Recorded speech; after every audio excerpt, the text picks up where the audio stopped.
Hola, espero que se escuche. ¿Se oye? Hola, quiero saber si se escucha bien. Hola, Oscar. A ver, voy a poner esto un poquito más arriba para ver si se escucha mejor. ¿Se escucha? Estoy usando cualquier tipo de adminículos, obviamente, para subir la imagen. Diana, ¿se escucha? Contéstame. Oscar me contesta, ya. ¿Qué tal? ¿Qué tal el fin de semana? ¿Qué tal ayer el debate? Llegué un poco tarde al debate. Alia, ¿qué les pareció? ¿Les pareció que estaban un poco agresivos todos? Un ratito, Olivia está haciendo un escándalo. Oli, ven. Ven acá, saluda. Sube, sube, sube, sube. Oli, sube, sube. Está Oli usando una bandana hoy día. ¿Qué tal? ¿Ideas sobre el debate? ¿Les parece que las mujeres estuvieron mejor que los hombres? ¿Les parece que Urresti fue solamente para tontear? Oscar Torres es fanático de Urresti, me parece. El otro día lo he entrevistado en su entrevistaza del Trome y me parece que le cae muy bien, lo que me sorprende, porque para mí Oscar Torres es un tipazo y Urresti es una especie de zarro social, la verdad. Pero, bueno, estamos para ser amigos en las diferencias también. Estoy haciendo un poquito de tiempo y en breve voy a invitar a Adriana Tudela, que es con quien nos toca hoy día conversar, para que podamos hablar un poquito de sus proyectos y de sus propuestas y de su camino al Congreso. ¿Qué les parece? Denme un segundito, por favor. Ahorita vuelvo.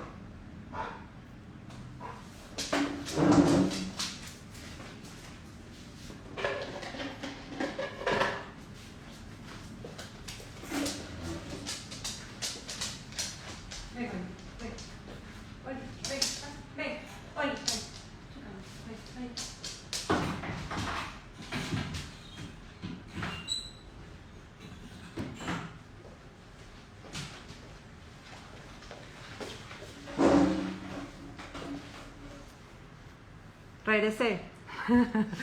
He tenido que guardar a Olivia porque estaba haciendo un poco un escándalo, como siempre. Perdonen. Y ahora sí. He puesto ahí unas plantitas para que se vea un poco mejor. Oscar, de verdad no eres fanático de Urresti, porque me pareció que te caía súper bien y tal. Como no otros candidatos, ¿no? Me queda claro que no eres un fanático de López Aliaga.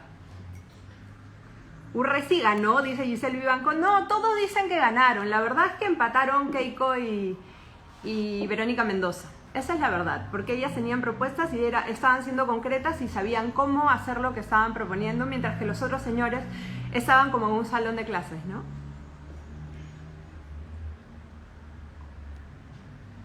Voy a invitar a Adriana, que debe estar por ahí. Voy a buscarla ya.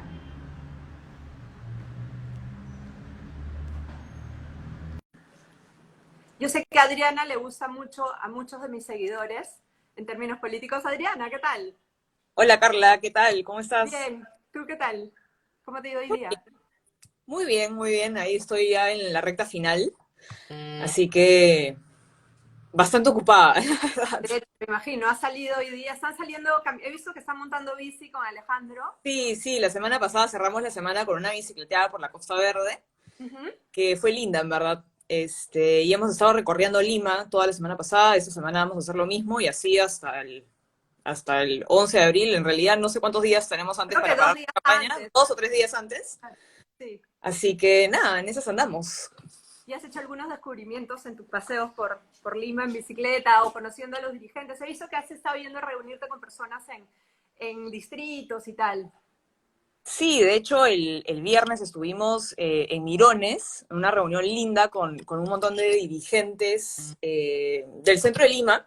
Uh-huh. La verdad es que una reunión bastante nutritiva para nosotros, para mí, para Alejandro, que de hecho fuimos juntos. Uh-huh. Y bien, en verdad hemos sentido muchísimo apoyo, mucho más de lo esperado. Yo la verdad es que me he quedado bastante sorprendida porque cuando tomé la decisión de postular y dije, uy, hacer campaña, eso va a ser bien pesado, pero la verdad es que estoy disfrutando bastante el proceso, me ha sorprendido la cantidad de gente que nos ha apoyado, así que estoy bastante contenta, la verdad, disfrutando de hacer campaña contra todo pronóstico. Y además una campaña tan rara y tan difícil, ¿no? O sea, Sí, exacto. sin ¿cómo le llaman? Cercanía con las personas. Pero es muy chévere eso de ir y conversar con las personas de los barrios y de los distritos, ¿no? Porque es algo que no te Exacto. enseñan en ningún lado. Tengo un montón de amigos que son súper académicos y yo les digo, ya, eso es el 50% de la política. El otro 50% está en Es la ir calle. a hablar con la gente, saber qué están pensando, qué es lo que perciben también, ¿no? Porque a veces uno tiene una percepción particular del escenario político y vas y hablas con la gente en la calle y resulta que nada que ver con lo que tú estás pensando. Claro, o entiendes Así que la que, problemática es una, ¿no? Y te cambian las prioridades inmediatamente cuando empiezas a reconocer la realidad de las personas, ¿no? O sea, uno siente, oye, exactamente. la problemática es tal y no sé qué, y de repente vas a la casa de esas personas y te das cuenta de que hay otras prioridades y que son mucho más urgentes. Exactamente, y la verdad es que me hubiese encantado poder salir a la calle antes, ¿no? Porque hemos estado lamentablemente encerrados durante gran parte de la campaña. Claro. Digamos que uno hubiera pensado que porque va a ser virtual iba a ser menos chamba, pero creo que todo lo contrario, porque si antes podías hacer de repente un par de debates a la semana, ahora puedes hacer 5 debates diarios. Entonces ha El sido Zoom y en los vivos. exacto, Y la gente no exactamente. entiende que estos son Entonces, horas hombre, ¿no? Que es, o sea, estás chambeando, son un montón de horas. exactamente. Sí, o sea, Tienes hay que un montón preparar de... el debate, el estrés del debate, la verdad es que es bastante desgastante. Y sí, pues la verdad es que ha sido una campaña en la que no hemos tenido tanto tiempo para salir a la calle y recién hemos podido hacerlo hace un par de semanas recién, así, pero estoy contenta con el resultado, la verdad. Sí, yo creo que se ve prometedor, por lo menos para ti, para Alejandro y algunos otros chicos de Avanza País, me parece que la cosa está llegando a buen puerto, la verdad, y me Sí, parece ojalá, buenísimo. ojalá. Yo la verdad es que también lo veo con buenos ojos. Creo que Hernando está haciéndolo muy bien, creo que va a levantar y la verdad es que creo que tenemos una propuesta que puede ser muy atractiva para bastantes personas, ¿no? Somos la más Adrián, seria, entonces, ¿cómo te metes creo. en el tema de la política? Porque yo te vi donde Beto, que además me causó muchos celos porque fuiste muchas veces, entonces decía, Más con que tú. Adriana Tudela, dime de una vez. Y ahí escuché que tú ya venías de trabajar en el Congreso, que has trabajado también creo que en la PCM. No, ese es Alejandro. Alejandro Ay, trabajó ya, en la cuéntanos un PCM. poco. Sí, bueno, yo trabajé en el Congreso, trabajé con Pedro Lachea, de hecho. Ujú. Empecé a trabajar con él en el 2016, cuando recién entró el Congreso electo. Yo venía de haber trabajado con él como voluntaria en su campaña. Entonces, cuando él entró al Congreso, me llamó para que lo ayude con temas de redes sociales, prensa. Y bueno, yo soy abogada, en verdad. Ajá. Entonces, digamos que Pero has tenía, estado mucho en prensa, ¿no? Te has escrito he en el Correo, estado, claro, yo tenía eres más del experiencia grupo en de medios de Lucidia. comunicación, Ujú. pero digamos que poco a poco mi espíritu abogadil me fue llevando un poco más hacia lo legal. Y bueno, he trabajado con él hasta marzo del año pasado, que ya entró en funciones el nuevo Congreso. Y fue una experiencia interesante, divertida. Me tocó trabajar en el Congreso en una época bien conflictiva y turbulenta. He podido ver el cierre del Congreso desde el hemiciclo prácticamente. Claro.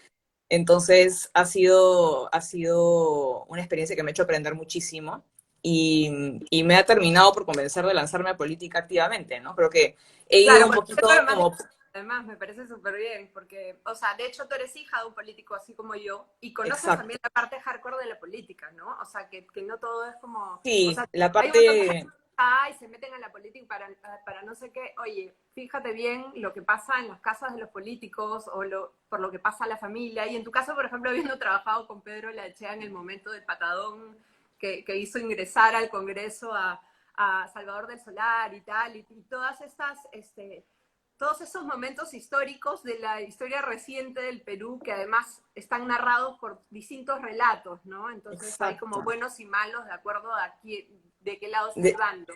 exactamente, y creo que, claro, tanto tú como yo conocemos la parte difícil humanamente de la política, ¿no? Uh -huh. Y claro, entrar en política no es una decisión fácil, sobre todo si ya conoces cuál es el lado negativo o lo que te puede costar entrar en política, Bueno, ¿no? lo que significa que tienes una vocación real en lo social, ¿no? Porque cualquiera que conozca por lo que se pasa, ¿no?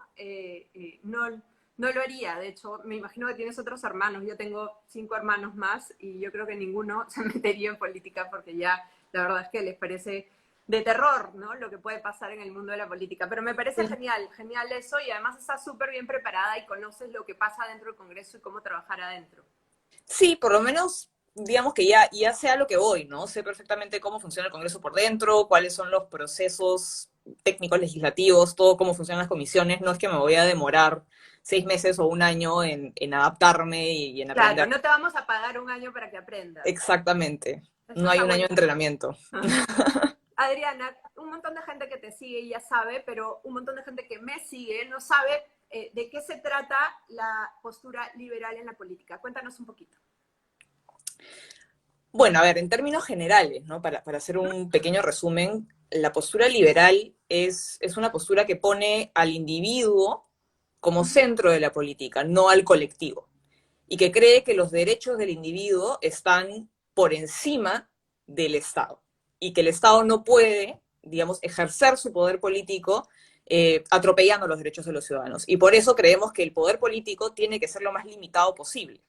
Y la forma de limitarlo es justamente defendiendo nuestras instituciones, que lamentablemente durante los últimos 5 años han sido recontra macheteadas por Claro, algunos metidas a- personajes ah, nefastos, sí, sí, pero absolutamente. es exactamente, es eso, es que el derecho del individuo, del ciudadano, está por encima del colectivo, está por encima del Estado, y que justamente la función del Estado tiene que ser defender estos derechos. Y, digamos, por el lado económico, creemos en el libre mercado porque es justamente el sistema que le da libertad al individuo. Y en la libre competencia también porque es la manera en la que los individuos salen más beneficiados de la economía. Lo liberal se opone directamente entonces a todo totalitarismo, ¿no? De derecha y de izquierda. Exacto, O sea, al hecho de que exactamente. vengan y te digan que tienes que hacer. Lo más importante es que el individuo se desarrolle de una manera, no sé, dentro del absoluto bienestar y que no venga el Estado a quitarle ni a ponerle cosas o sea, Básicamente que no tome decisiones por el individuo, ¿no? uh -huh, Que el Estado no se dedique a imponerle cosas al individuo, sino tener un Estado que garantice el ejercicio libre de los derechos del individuo y evidentemente que garantice también ciertos servicios públicos de calidad, que garantice seguridad, salud, educación, que garantice a través de estos servicios básicos que las personas puedan desarrollar su propio proyecto de vida sin que nadie les esté imponiendo nada, ¿no? de la mano con el sector privado. Exactamente. ¿No? Porque, digamos, lo que estamos viendo es que hay un montón de jóvenes que no, la verdad es que no tengo idea de cómo, yo creo que el centro y la derecha se han olvidado de comunicar los últimos años, y le digo a la gente de mi edad, de hecho, que me dicen espantados, oye, mi hija quiere votar por la izquierda radical y tal, y le digo, bueno, tú no has hecho tu chamba, porque en verdad Sí, son chicos que han crecido en un mediano bienestar y que no tienen idea por lo que hemos pasado antes para alcanzar esta situación de la que nos estamos quejando ahora, ¿no? Que bueno, que ha ido empeorando en los últimos 2, 3 gobiernos, ¿no? Diría yo, desde Humala, pero que los papás no han hecho la chamba, o los adultos, en mi caso que no tengo hijos, no hemos hecho la chamba de contarles cómo era el Perú antes y de lo que venimos, para que no se repita, ¿no? Entonces, a todos los chicos que están pensando que la izquierda que es la solución, es súper poético, ¿ya? Realmente la narrativa es muy poética, pues, porque es exacto. como de la canción latinoamericana y del rap y tal, pero en la vida real eso no funciona como dicen. Exacto, y de hecho, claro, el discurso, la narrativa izquierdista es muy atractiva, es muy romántica, y Sí, además es una narrativa que yo siempre pienso esto, ¿no? Que es una narrativa que siempre traslada la responsabilidad de las cosas que están ocurriendo a terceros. Es una narrativa que, digamos, te exime de toda responsabilidad por las cosas que pueden estar ocurriendo alrededor tuyo, ¿no? Entonces uh -huh. es una narrativa muy fácil de asimilar. Y Claro, no. lamentablemente, sí, y lamentablemente nadie ha hecho una contracampaña, una contranarrativa desde la derecha, entre comillas, porque yo pienso que en el Perú la verdad es que no hay derecha, ¿no? Hay una clase empresarial que siempre ha sido muy servil al poder de turno, que siempre se ha acomodado y digamos que mientras no les toquen sus empresas, todo bien. No hay realmente un trabajo narrativo, ideológico detrás de ellos, ¿no? Claro, que además se traducen cosas como que los bancos se ponen de pie para las marchas, ¿no? Exactamente. En realidad, porque es como, tú eres el que tendría que estar cuidando su banco en vez de hacer toda esta finta y generar más desorden, ¿no? Sí, sí, o sea, y la verdad es que sí hay mercantilismo durante los últimos años, ¿no? Durante las últimas, yo diría que ha ido aumentando un poco desde el Humala en adelante. Ujú. Ha habido un incremento de esta situación, pero sí hay una alianza entre empresa y Estado que creo yo no ha sido positiva y eso es justamente lo que nosotros queremos cambiar, ¿no? Queremos igualar la cancha, que haya realmente una libre competencia y digamos, la izquierda cree que va a solucionar este problema con más Estado, con más control, con más regulación, pero justamente esa regulación y ese control el que está generando el mercantilismo que vemos hoy. Entonces, la solución podrá parecer contraintuitiva, pero no es más control estatal, sino al contrario, más libertad para que nuevos actores entren a competir en el mercado, ¿no? Claro, y achicar el Estado, ¿no? Porque el otro día hablábamos también con Alejandro de la cantidad de plata que se invierte en consultorías, asesorías y todas las IAs, y cuán poca plata que va a proyectos realmente que llegan a la gente. Todo es consultorías y más planillas y planillas y planillas. Y entonces, ¿de qué nos sirve este Estado elefante si en realidad no está proporcionándole un ápice de felicidad al ciudadano, ¿no? Sí, exactamente. El dinero del contribuyente, lo que pagamos en impuestos, en el fondo se está quedando atrapado a mitad de camino, ¿no? Uh -huh. Se consume en mantener a esta burocracia gigantesca funcionando, pero esa maquinaria en el fondo no nos está dando ningún resultado concreto que nos beneficie a nosotros los ciudadanos, ¿no? Entonces, sí tenemos que reducir la cantidad de leyes y de normas que hay, porque son muchísimas. Al día en el peruano se publican entre 30 y 40 normas fácilmente, y Porque eso tenemos es que reducir. la política, ¿no? O sea, eso ya, vamos a para esta propuesta tuya, ya que es el 2 por 1 en regulación y en normas. Uh -huh. Explícanos un poco, ponnos en contexto sobre esto que acabas de decir, que todos los días en el peruano se publican normas y normas y leyes y leyes y... Exacto. De hecho, es un problema, ¿no? Que haya tanta regulación. De hecho, Winston Churchill decía, si tú emites 10.000 leyes, lo único que vas a generar es que se pierda todo el respeto por la ley. Y creo que eso es algo que está evidentemente pasando en el Perú, ¿no? Tenemos tantas leyes, tantas normas, tantas directivas que se emiten como con metralleta, que evidentemente ya una más, una menos, no importa, nadie las va a cumplir. Es imposible cumplir con toda la regulación que existe en el país. De hecho, en la región solamente somos el tercer país con mayor carga regulatoria, solamente después de Venezuela y de Brasil. Y Increíble. eso, el problema con esto es, primero, que genera, digamos, obstáculos para el ciudadano para poder sacar adelante cualquier proyecto, desde obtener una licencia municipal puede tomarte meses y costarte miles de soles. Uh -huh. Y por otro lado, esas regulaciones también entorpecen al propio Estado, porque el mismo Estado va creando estas regulaciones un poco para autojustificar su existencia y él mismo se va generando un montón de peajes que tiene que estar constantemente cruzando para poder tomar una decisión por más simple que esa pueda hacer, ¿no? Y creo que por eso no hemos sido capaces ni siquiera de comprar mascarillas durante la pandemia. Las Y no, tablets se demoraron un año y no, todavía no llegan. exacto. Entonces, este problema de excesiva regulación, digamos, no solamente afecta a los ciudadanos, sino que afecta al propio Estado y lo hace muy pesado y muy ineficiente. Entonces, lo que yo estoy planteando como una forma de mitigar este problema es estableciendo un 2 por 1 regulatorio, que de hecho es una política que sí se ha implementado en los Estados Unidos y que lo que busca justamente es poco a poco ir depurando y simplificando nuestro sistema legislativo. Y lo que se busca es que por cada nueva ley o norma o regulación que se emita desde el Estado, que el propio Estado haga una evaluación del impacto que tienen las normas y las leyes que ya están vigentes, con la finalidad de poder eliminar dos que o no estén teniendo el impacto deseado, o que estén en contradicción con otra, o que simplemente no se usen. Y Claro, ¿a así, dónde van a morir las leyes? Porque si hay tantas leyes que están ahí puestas, hasta que llegue una persona y no encuentra un obstáculo en esa ley, nadie se entera. Entonces, la ley exactamente. va a morir a lugares. Y es una buena forma de enterrar algunas que no sirven para nada, ¿no? Exactamente. Y de hecho, cuando trabajé en el Congreso con Pedro Lachea, nos dedicamos a eso. Hay una comisión en el Congreso que se llama la CEMOL, que es la Comisión Especial del Ordenamiento Legislativo, y lo que hace eso es manda al Pleno un montón de normas que ya están en desuso o que han sido implícitamente derogadas por otras normas y que en el fondo están ahí, siguen siendo parte de nuestro sistema legal, pero ya, digamos, son solamente un estorbo, ¿no?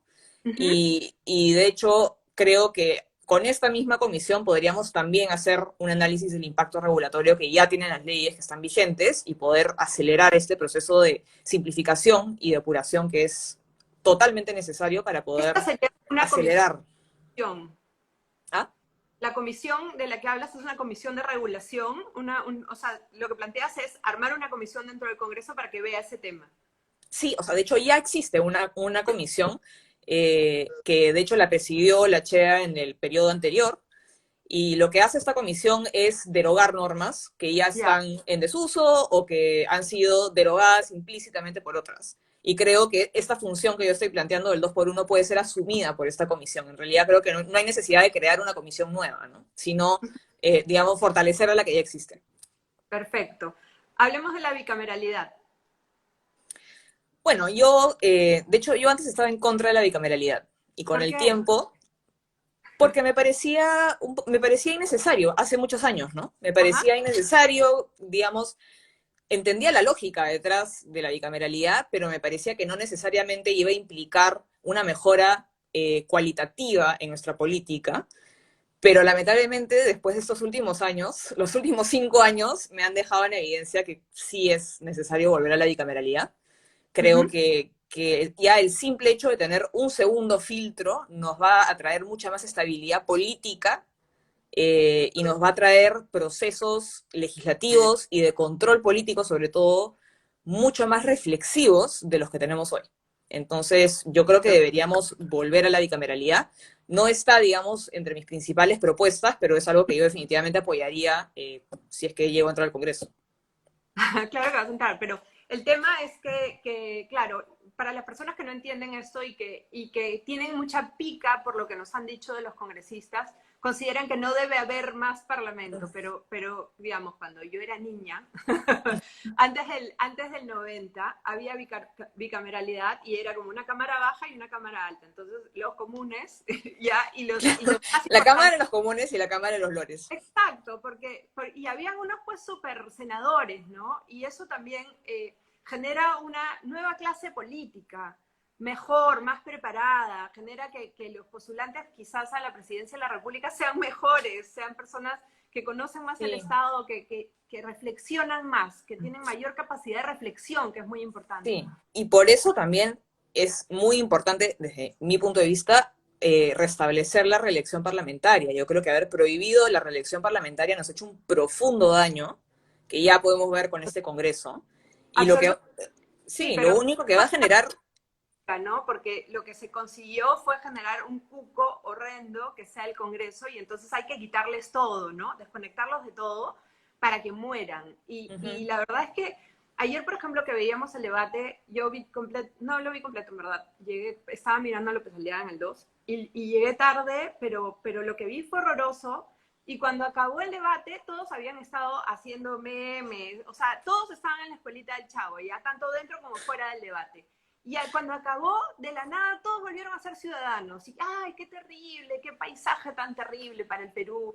Y es, oye, tú has querido que estemos en esta situación. Tu falta de ciudadanía, de camiseta o quizás de información nos ha llevado a esto. Y ahora estamos como en una especie de circo y tenemos que escuchar URES y tenemos que escuchar a otros candidatos que no tienen idea de a lo que van porque lo que hemos hecho ha sido odiar a los partidos, odiar a los políticos y no dejar que los políticos tengan una carrera. Y eso es algo que la gente no entiende. Y yo en esto, no sé si estás de acuerdo conmigo, Adriana, pero mira, a Keiko Fujimori se le ha dicho de todo. Casi siempre las mujeres, ¿ya? Igual a Verónica Mendoza, que si vaga, que si no sé qué y tal. Esa señora tiene un partido político hace 20 años, que claro, como si no fuera trabajo suficiente tener un el partido chambón, político más grande del país, creo, ¿no? es un chambón y encima con las personas que lamentablemente ha terminado llevando ya al Congreso a veces, o sea, Uh -huh. porque tiene una bancada tan grande que se le pasan por la guacha personajes horrendos y ella tiene que tratar con ellos todo el tiempo. Manejar una bancada, manejar un partido, es un chambón, es un trabajo, y la política es una carrera, no es un lugar donde van a caer los espontáneos, ¿no? Exactamente, exactamente. Y eso es algo que yo siempre digo, ¿no? ¿Por qué, digamos, miramos con sospecha al que quiere hacer política porque le gusta hacer política y porque le gustaría dedicarse a eso, ¿no? ¿Por qué vemos la política como un lugar en el cual recaen los viejos que, digamos, ya hicieron lo suyo en el sector privado, entonces ahora es momento de servir desde la política? ¿Por qué? Yo Claro, creo que es necesario la tener gente quiere políticos de carrera. robar. Bueno, ¿saben qué? La historia reciente del Perú nos dice lo contrario, dejan de pensar Exactamente, claro, ¿no? Porque exactamente. que ya, bueno, lo único que me queda en la vida es ser presidente en el Perú porque ya lo logré todo. No, o sea, no es una garantía de que las cosas van a salir mejor. Y sí tenemos que volver a pensar que la política es una carrera y tenemos que afianzar los partidos políticos, el Congreso, porque si no por Dios, qué voluntario eso, porque si no, el país va a seguir siendo manejado por monos en bicicleta y eso está muy mal, porque ya nos está yendo bastante mal con el tema, ¿no? Nos está yendo fatal y creo que esta narrativa que digamos que se ha visto agudizada por Martín Vizcarra, nos ha hecho muchísimo daño, ¿no? Esta narrativa de la lucha contra la corrupción, que evidentemente hay corrupción, eso nadie lo puede negar, pero utilizarlo como una herramienta de combate contra el adversario político y una herramienta de combate contra el Congreso como institución es algo que nos ha hecho muchísimo daño y yo creo que recuperarnos de todo el deterioro institucional que hemos vivido durante los últimos 5 años, nos va a tomar un buen tiempo. Porque hay gente que ha sido inoculada con ese gen del odio, que no sabe que lo tiene, Mm, que sigue creyendo que está luchando contra la corrupción y que celebra, por ejemplo, que Martín Vizcarra, digamos,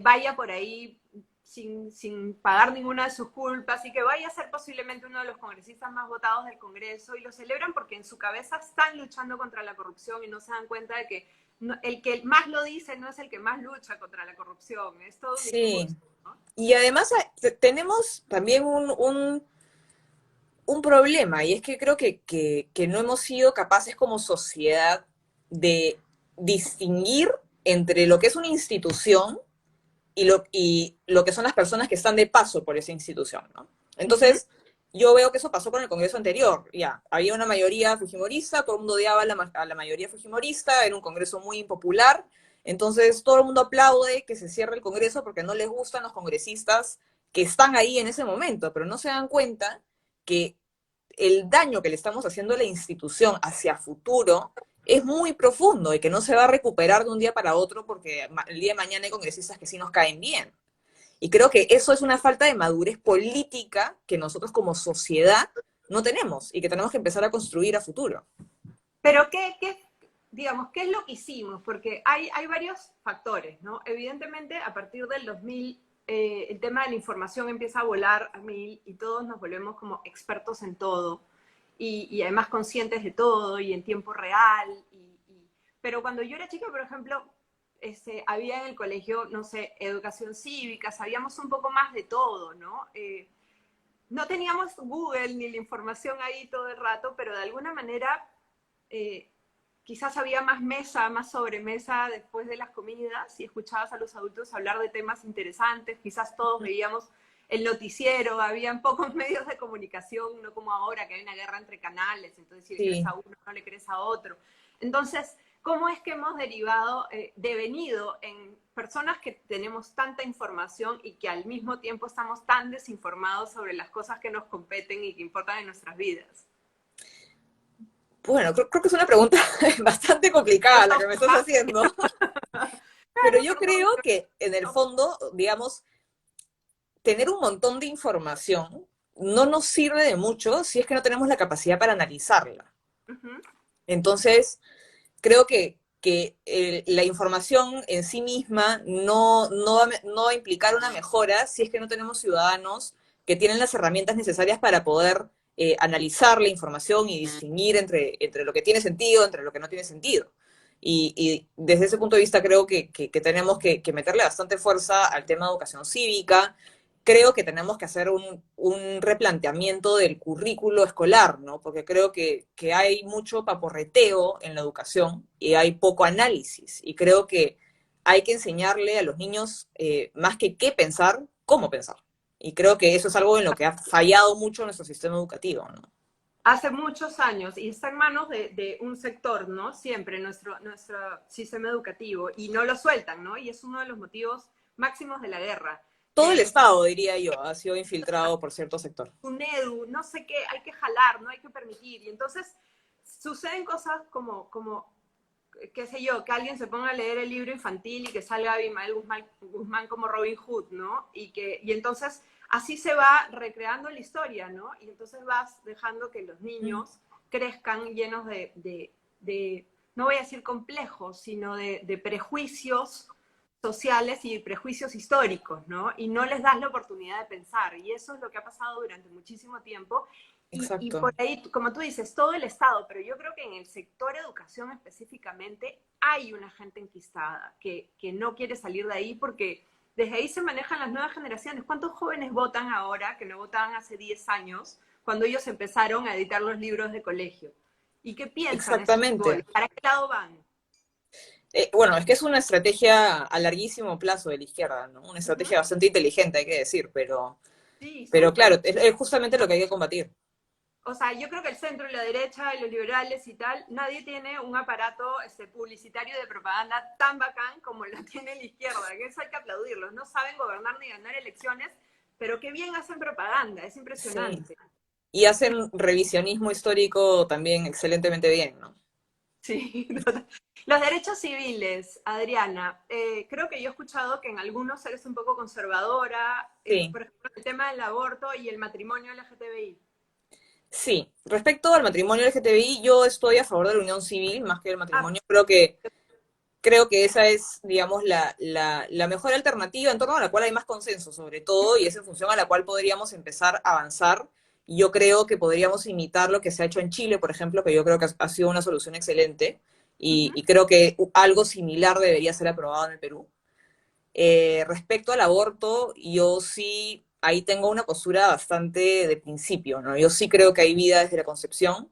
uh -huh, Yo creo que desde que hay un organismo humano que está vivo y que tiene un ADN distinto al de su madre y que, digamos, como organismo y ya contiene toda la información de lo que va a ser en el futuro, si es que su desarrollo no se interrumpe, ya podemos hablar de una persona uh y -huh. ya podemos hablar de protección de derechos. Y en ese Súper. sentido creo que el primer derecho que tenemos todos es el derecho a la vida y creo que si no podemos proteger ese derecho en realidad ningún otro derecho puede ser garantizado y por eso es que yo tengo esta postura, digamos, pro vida Uh -huh. y yo me opongo a la legalización del aborto y bueno, siempre me dicen, bueno, y en casos de violación y yo también me opongo en casos de violación, Uh -huh. digamos que con eso no pretendo pasar por agua tibia la tragedia que enfrentan las mujeres que han sido víctimas de Sí. violencia sexual y que han resultado embarazadas como producto de esa violencia, pero creo que no puedo, digamos, admitir,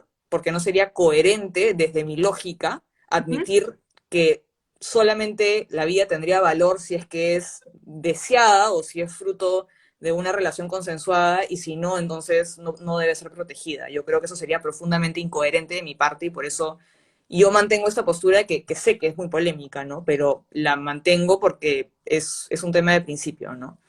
Yo ya no Ahora, sé cuál de sí. las dos posturas es la más polémica, ¿ah? Pero digamos, dentro de tu forma de ver las cosas y tu coherencia con tu pensamiento, ¿se te ocurre alguna forma en la cual se puede ayudar, por ejemplo, las niñas embarazadas producto de una violación, posiblemente hasta de su casa? O sea, siempre hay que darle como Sí, una propuesta, ¿no? Frente a una negación, te doy esto otro. exactamente. Y digamos, justamente el problema de la violencia sexual es más complicado aún cuando se da justamente en el entorno familiar y en el entorno cercano de las víctimas, ¿no? Uh Y -huh. justamente yo pienso en esos casos tenemos que ir a la causa de los problemas. Creo que digamos, legalizar el aborto en esos casos evidentemente podría, digamos, creo que las mujeres que no desean llevar adelante su embarazo podrían, digamos, no ver frustrados sus proyectos de vida si se legalizara el aborto, pero creo que el aborto no va a solucionar el problema del abuso que están sufriendo estas menores. Entonces creo que tenemos que trabajar muchísimo en la prevención de la violencia sexual, para empezar. Creo que hay que Ah, bueno, lograr una educación, forma claro. educativa, para empezar. Ujú. Luego creo que tenemos que plantear una reforma del sistema de justicia, ¿no? Porque hay muchos problemas en cuanto al acceso a la justicia. A la hora de hacer la denuncia, la policía lamentablemente no sabe cómo atender estas denuncias. Entonces creo que tenemos que articular el trabajo tanto de la policía como del Ministerio Público, del Poder Judicial, del Ministerio de la Mujer, del Ministerio de Justicia, todas las instituciones que, digamos, tienen que hacer una chamba conjunta para poder dar una respuesta oportuna y sobre todo eficiente ante este tipo de casos, ¿no? Creo que también... Por ejemplo, que como a muchas personas más bien de la derecha un poco más conservadora, que se traten temas de género en los colegios o que se imparta educación sexual a los niños en los colegios. Yo estoy totalmente a favor de que se imparta educación sexual Ujú. a los niños en los colegios. Ahora, creo que tiene que ser lo más Ya, pues, objetiva posible, claro. ¿no? Sí. Creo que tiene que ser desde un enfoque lo más objetivo posible, Ujú. pero creo que sí, tienen que haber programas de planificación familiar y tiene que haber información y sobre todo acceso a anticonceptivos y sobre el tema de los casos de violación, creo que se tiene que garantizar un kit de emergencia que incluya la píldora al día siguiente, creo que eso es absolutamente necesario. Pero digamos que yo la línea la trazo en el aborto, ¿no? Yo creo que Ya. no cruzaría esa línea. Muerte digna o suicidio asistido. La eutanasia, que Ajá. creo que hay una distinción técnica entre suicidio asistido y eutanasia que creo que Claro, no... cuando no puedes tú hacerlo y se necesita que un médico te, te, te dé el, digamos, el pase para eso. Ujú. Y el suicidio asistido, o sea, sí, es como bien chiquito, ¿no? Acaban de en Sí, España lanzar como todo una especie de formulario de temas, ¿sí, no? Lo acaban de aprobar y la verdad es que lo leí y no está mal porque no es como que tú vas y dices me quiero morir porque me duele algo. Tiene un no. montón de procesos que se dan dentro de los primeros 40 días. Hay varias instancias médicas y legales. Y bueno, ¿cuál es tu opinión al respecto? Mira, yo en principio, cuando yo pienso en este tema, digamos, en principio, en abstracto, yo no tengo ninguna objeción. Ujú. Y yo creo que uno debería ser libre de disponer de su propia vida y de hecho, o sea, por lo menos en el Perú el suicidio no está penado y creo que Ujú. uno puede disponer de su propia vida. Lo único que me genera un poco de preocupación es cómo se va a legislar. Creo que hay riesgos implícitos en este tipo de políticas y creo que ya es cuestión de cómo se legisle, ¿no? Creo que en los Estados Unidos, por ejemplo, cuando uno quiere someterse a la eutanasia Ujú. o a un suicidio asistido, hay procedimientos, o sea, el proceso es largo. Digamos, acá en el caso de Ana Estrada, el Poder Judicial prácticamente ordenó que en 2 semanas ya, digamos, Claro. que se ejecute. Ha querido Y sacar eso, a las manos, ¿no? O sea, no, que no haya debate, digamos, sino que va. exactamente, y creo que esa no es la forma de llevar a cabo el procedimiento, ¿no? Creo que siempre y cuando se pongan ciertos candados que garanticen que, digamos, esta figura no se utilice para Claro, fines, porque deshacerte de creo que todo. es un riesgo, ¿no? Creo que es un Claro, riesgo que se puede utilizar para deshacerse de ciertas personas que son consideradas, digamos, una carga social, o que hay personas sí. que se aprovechan y lo hacen porque quieren beneficiarse personalmente. Con la Creo causa, que sí. Pasan cosas así, claro, pasan lamentable. cosas así. Sobre todo, Entonces, sí. esa es mi preocupación, digamos. Ujú. Entonces, creo que hay que ser sumamente cuidadosos a la hora de legislar esto y que hay que poner todos los candados necesarios digamos, someter el proceso a tiempos largos, porque creo que no es algo que podamos decidir de un día para otro, ¿no? Vamos a ir aprendiendo Es, de lo de España, en verdad, porque lo han pensado mucho, he leído mucho sobre temas hace 1000 años y yo creo que ellos lo van a saber hacer bien. Y hasta creo que incluso la puerta abierta va a generar que menos personas se decidan por eso. A veces yo creo que más bien la libertad hace que la gente no caiga en sí, desesperación. La verdad, no sé, tengo la sensación de que ajá. pasa con muchos temas, ¿no? Porque sí, todos estamos a favor de la unión civil, nadie vuelve a tocar el tema en el Congreso. Estoy hablando, por ejemplo, de Alberto de Belaúnde y congresistas que han llegado con la bandera de la unión civil y a la hora que Ajá. llegaron, ya no quiero unión civil, ahora quiero matrimonio. Sí, yo quiero ser papisa, pero no soy católica. ¿Cómo hacemos que el Papa me nombre? Tengo derecho y quiero presentar un proyecto de ley. Para mí el matrimonio es es una institución religiosa. Y si Sí, lo es. católica no quiere que el hombre y mujer y mujer se casen, pues no se casan y te buscas otra iglesia y te casas en otra. Y que se llame como sea. Lo importante es que el Estado reconozca una familia y que reconozca la unión entre dos personas, ¿no? Exactamente, exactamente. O sea, pero lo que me sorprende es que de nuevo llegan nuevas personas con el tema de la unión civil, o ahora con el matrimonio, y son personas que luego llegan y no mueven un dedo al respecto. Entonces, falta de representatividad absoluta, desconexión de tu electorado y te olvidas totalmente, ¿no? Sí, exactamente. Y eso es justamente algo que yo quiero cambiar a Ujú. través de ciertas reformas que quiero plantear desde el Congreso, ¿no? Que creo que la forma en la que hemos venido eligiendo a los congresistas está generando este problema de falta de representación, en la que los congresistas en el fondo llegan al poder y no tienen que rendirle cuentas a nadie durante 5 años. Y creo Claro, que, llamas el distrito uninominal, creación de distritos uninominales. exacto. Para ilustrarlo en lo más simple posible, porque es un tema un poco difícil, tengo un poco de problemas a la hora de explicarlo, no es tan fácil, pero para ponernos en el caso de Lima, ¿no? Ujú. En Lima somos cerca de 8 millones de electores y somos un solo distrito electoral. Los 8 millones de limeños eligen a 33 congresistas. Y esos Ya, 33 congresistas representan cada uno, en paralelo, en simultáneo, a los 8 millones de limeños. Entonces, evidentemente, esa relación de representación está demasiado diluida porque 8 millones de personas es un universo gigantesco de personas, muy diverso, con necesidades muy distintas, que viven realidades totalmente diferentes. claro. Entonces, el trabajo de Todo no representación, representa a nadie, ¿no? exactamente, representan a todos y al mismo tiempo no representan a nadie. Claro. Entonces, lo que yo estoy planteando es dividir Lima en 33 distritos electorales Ujú. y que cada uno de los 33 congresistas que están sentados en el Congreso representen a un distrito electoral en particular. Y con esto lo que vamos a hacer es generar una relación de representación mucho más directa y sobre todo más cercana, ¿no? Porque el congresista que te representa a ti pertenece a tu distrito electoral, es alguien que pertenece a tu comunidad, es alguien con quien tú podrías incluso cruzarte si es que vas a comprar algo a la bodega, Claro. digamos que genera un vínculo muy cercano que hoy no existe y que lo que hace es facilitar la rendición de cuentas, sobre todo, genera más fiscalización ciudadana al congresista también. Y creo que es justamente ese vínculo de representación el que tenemos que fortalecer para evitar tener crisis políticas como las que estamos viendo hoy. Claro, como la de noviembre, por ejemplo, ¿no? También, que los chicos Exacto.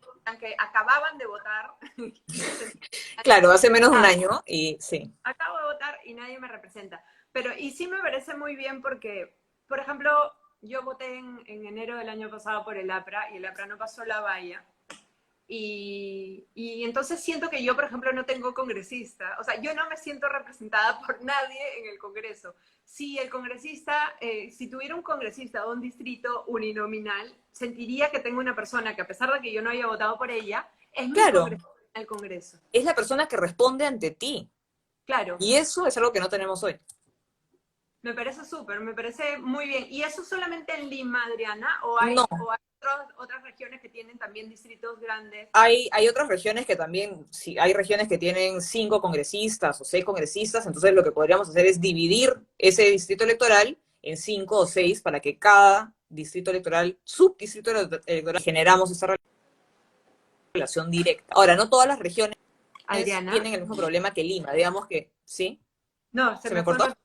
No, sí, Allá. creo que No, te decía que hay un montón de otras regiones que podrían también seguir este mismo modelo. uh-huh. Creo que en Lima es, obviamente, en la región en donde vemos este problema más evidente, porque somos muchísimas personas y solo hay 33 congresistas. Hay, por ejemplo, Madre de Dios, que solamente tiene un representante, pero digamos que por número de habitantes, creo que no habría necesidad de dividir Madre de Dios, pero creo que en otras regiones más populosas sí se podría hacer también. ¿Y eso cambiaría la elección? Es decir, cuando yo fuera a votar, tendría que votar por solo un congresista. Ya. Claro, también ese es otro beneficio, porque creo que el sistema de listas genera una serie de